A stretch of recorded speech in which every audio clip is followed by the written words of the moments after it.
In political news out of Michigan, Democratic State Senator Mallory McMorrow has officially suspended her campaign for the United States Senate.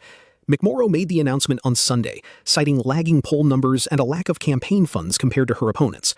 Her departure now narrows the Democratic primary to a tight two-way race between moderate Representative Haley Stevens and progressive candidate Abdul El-Sayed.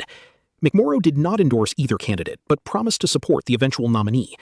The race highlights a growing divide within the Democratic Party between establishment moderates and the progressive wing, making this upcoming primary a critical test for the future of the party.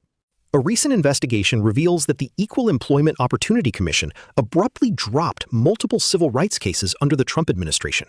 The agency cited a presidential executive order directing federal agencies to deprioritize cases where companies were investigated for policies with an unintentional disparate impact on minority applicants.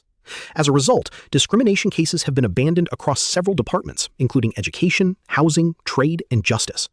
While there is no public count of exactly how many cases have been closed, legal advocates are warning that this shift has created a generational void in civil rights enforcement across the federal government.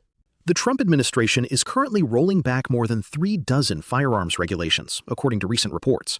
The Bureau of Alcohol, Tobacco, Firearms, and Explosives is abandoning a crackdown on illegal sales, loosening oversight of private weapons transactions, and restoring gun rights to certain individuals with mental illness. Proponents argue these moves simply return regulations to where they were before the Biden administration implemented new gun control measures. However, critics and gun control organizations warn that these changes prioritize the demands of gun manufacturers over public safety, drastically reducing the ability of the federal government to properly regulate the firearms industry.